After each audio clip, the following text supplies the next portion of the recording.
राधे राधे दोस्तों, जय श्री कृष्णा, जय माता दी। दोस्तों गुड मॉर्निंग। आज मैं 4:17 में सुबह सुबह जग गई थी क्योंकि इस टाइम पे नवदुर्गन लगे हैं। तो मैंने सोचा है कि मैं डेली सुबह मंदिर जाऊंगी। तो मैं जग कर नहा धोकर छत पर आ गई थी शंकर भगवान की पूजा करने। तो मैंने छत पर पूजा वगैरह किया, थोड़ा फूल वगैरह तोड़ा और नीचे जाके अपने लड्डू गोपाल को स्नान कराया, उनको तैयार किया और फिर उसके बाद मंदिर के लिए निकल गई। दोस्तों आप लोग भी कोशिश किया करिए कि नवदुर्गन में सुबह सुबह नहा धोकर पूजा किया करिए। तो फिर मैं मंदिर आ गई थी। मंदिर में मैंने पूजा आरती की, सब अच्छे से प्रार्थना की। उसके बाद घर आ गई थी। तो घर में मैंने चाय वगैरह पी। घर आते आते मुझे 6:30 हो गए थे लगभग, क्योंकि मंदिर थोड़ा दूर है, पैदल जाती हूँ तो टाइम लग जाता है। फिर मंदिर से घर आई तो मैंने चाय वगैरह पिया और उसके बाद जल्दी जल्दी तैयार होकर लाइब्रेरी के लिए जाने लगी दोस्तों, क्योंकि लाइब्रेरी भी मुझे रहता है कि मैं 7 बजे तक पहुंच जाऊं, क्योंकि मैंने एक टाइम टेबल सेट किया है और उसी हिसाब से अपनी पूरी पढ़ाई करती हूं। इसीलिए मैं कोशिश करती हूं कि 7 बजे तक लाइब्रेरी पहुंच जाऊं। आप लोग भी एक अपना टाइम टेबल सेट कीजिए कि हमें इतने बजे पढ़ने बैठ ही जाना है, और कोशिश करिए 1-2 दिन थोड़ा लेट होगा, फिर धीरे धीरे आप टाइम अपना मैनेज करके उस टाइम पे पढ़ने के लिए बैठ जाएंगे। जब आपका एक डेडिकेशन होगा ना, तो आपकी पढ़ाई भी बहुत अच्छे से होगी और सारी चीज़ें अच्छे से कंप्लीट भी हो जाएगी और जल्दी से जल्दी आपका सिलेक्शन भी हो जाएगा दोस्तों। इसीलिए आप लोग मेरी बातों को ध्यान से सुना करिए और मैं जो जो टिप्स बताती रहती हूँ ना, उनको फॉलो किया करिए। मैं लाइब्रेरी पहुँच गई थी, तो अब मैंने सारी चीज़ें अपने सही तरीके से रख दी और उसके बाद मैं पढ़ने के लिए बैठ गई। तो मैं स्टैटिक जीके का रिवीजन करना स्टार्ट कर दी। तो दोस्तों क्योंकि सुबह सुबह मैं जाती हूँ तो सबसे पहले अपने जीके जीएस के ही रिवीजन स्टार्ट करती हूँ, क्योंकि सुबह सुबह मेरा माइंड बिल्कुल फ्रेश रहता है। अभी तो इस टाइम पे मंदिर जाती हूँ, पूजा पाठ और ज़्यादा करती हूँ, तो और ज़्यादा भी अच्छे से मेरा पढ़ाई में मन लगता है दोस्तों। आप लोग भी कोशिश किया करिए कि 10 मिनट, नहीं ज़्यादा टाइम, 10 मिनट पूजा पाठ के लिए आप निकाला करिए। उससे मन को बहुत ज़्यादा शांति मिलेगी। तो मैंने आज फिर स्टैटिक जीके का रिवीजन करना स्टार्ट कर दिया था। स्टैटिक जीके में मैंने आज महत्वपूर्ण दिवसों को पढ़ा है। अब महत्वपूर्ण डेट से मैं आप लोगों से क्वेश्चन पूछूंगी। ज़्यादा से ज़्यादा मैं मतलब लगभग 15 क्वेश्चन पूछूंगी। उन 15 क्वेश्चन के जवाब आप लोग को कमेंट बॉक्स में बताना है। और एनटीपीसी का एक ये इम्पोर्टेंट टॉपिक बनता है महत्वपूर्ण दिवस। तो इसको आप लोग एक बार पूरा जनवरी से लेकर दिसंबर तक पूरा रिवीजन करना है प्रॉपर अच्छे से। तो चलिए अब मैं आप लोगों से इम्पोर्टेंट डेट से क्वेश्चन पूछती हूँ। विश्व पुस्तक एवं कॉपीराइट दिवस कब मनाया जाता है? विश्व बौद्धिक संपदा दिवस कब मनाया जाता है? अंतर्राष्ट्रीय नर्स दिवस कब मनाया जाता है? विश्व दुग्ध दिवस कब मनाया जाता है? विश्व खाद्य सुरक्षा दिवस कब मनाया जाता है? गोवा राज्य की स्थापना दिवस कब मनाया जाता है? ओलंपिक डे कब मनाया जाता है?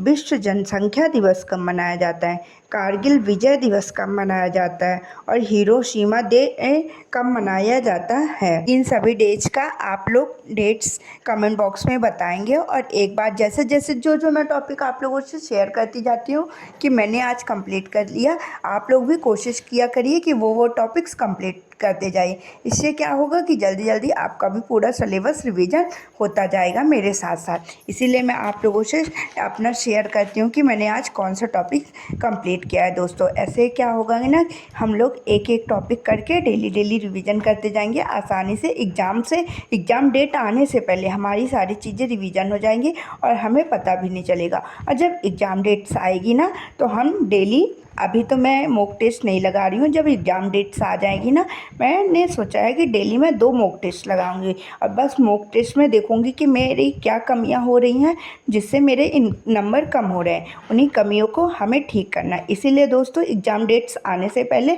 हमें अपनी सारी चीज़ें कंप्लीट करके रखनी है। और जहाँ एग्ज़ाम डेट्स आई है, सिर्फ हमें एक सुबह मॉक टेस्ट लगाना है, तो उसका पूरा दिन में फिर एनालिसिस करके और रिवीजन करना है कि किन टॉपिक से हमारे क्वेश्चन गलत हो रहे हैं, और एक शाम में मॉक टेस्ट लगाना है। डेली 2 मॉक टेस्ट लगाना है और उन्हीं का रिवीजन करना है दोस्तों, जैसे एग्ज़ाम में हम बहुत अच्छे नंबर ला सके।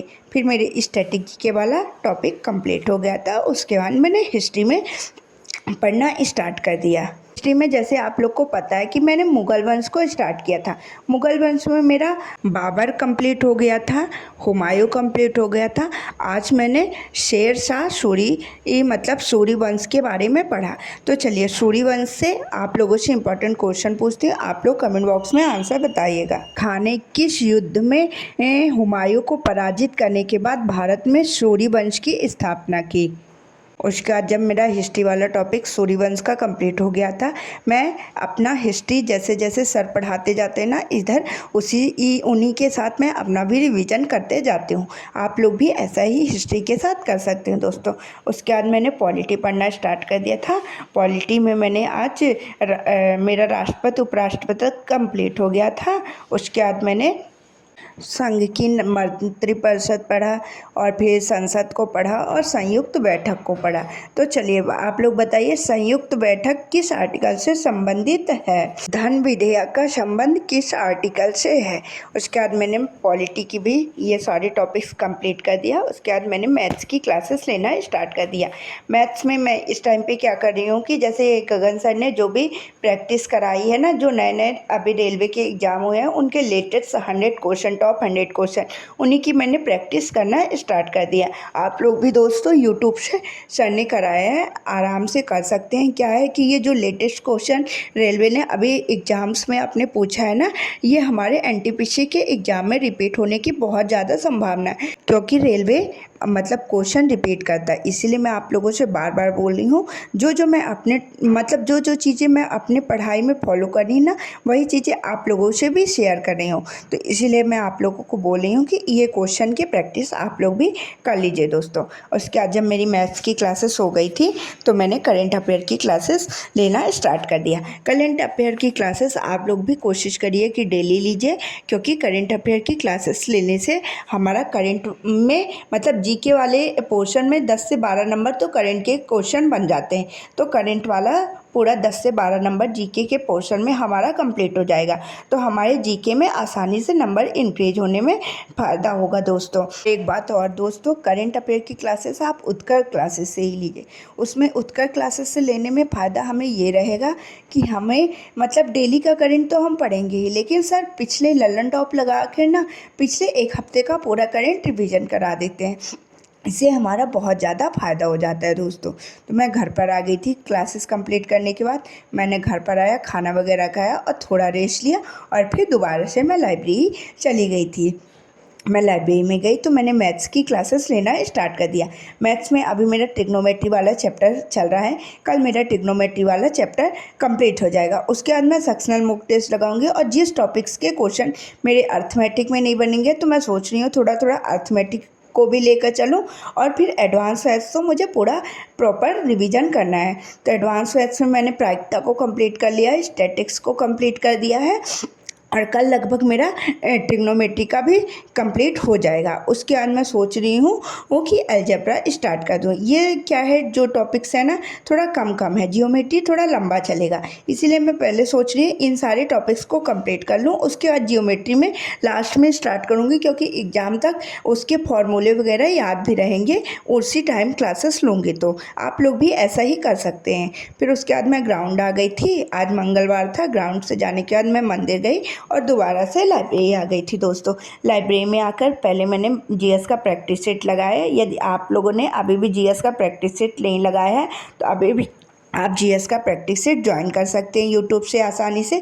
अभी भी आप लोग सारी चीज़ों को कवर कर सकते हैं दोस्तों। और प्रैक्टिस सेट लगाने से फ़ायदा ये रहेगा क्या कि जो प्रैक्टिस सेट के क्वेश्चन रहेंगे ना वो हमारे डायरेक्ट एग्जाम में बनने की संभावना रहेगी। और प्रैक्टिस सेट में तो इतने ज़्यादा सर इंपॉर्टेंट क्वेश्चन कराते हैं, उस तरह तो मतलब जो कोर्सेस में कराते हैं ना सर लोग, उनमें भी कवर नहीं हो पाते थे इतने ज़्यादा फैक्ट्स। इसलिए प्रैक्टिस सेट लेना, किसी भी सब्जेक्ट का प्रैक्टिस सेट लेना बहुत ज़्यादा अनिवार्य रहता है।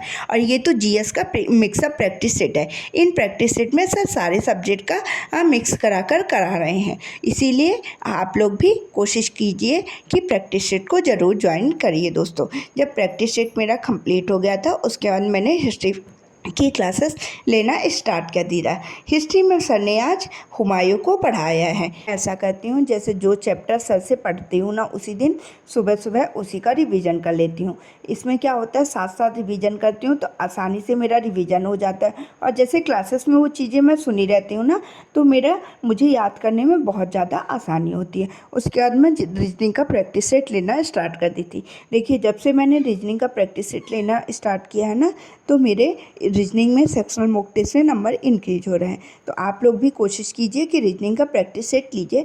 प्रैक्टिस सेट लेने से ये फ़ायदा है कि जो भी टॉपिक के कॉन्सेप्ट हमें भूले हुए हैं ना सर लोग मिक्सअप क्वेश्चन कराते हैं तो वो टॉपिक के कॉन्सेप्ट भी सर लोग रिपीट कराते रहते हैं। उससे हमारे माइंड में बिल्कुल सेट हो जाता है दोस्तों।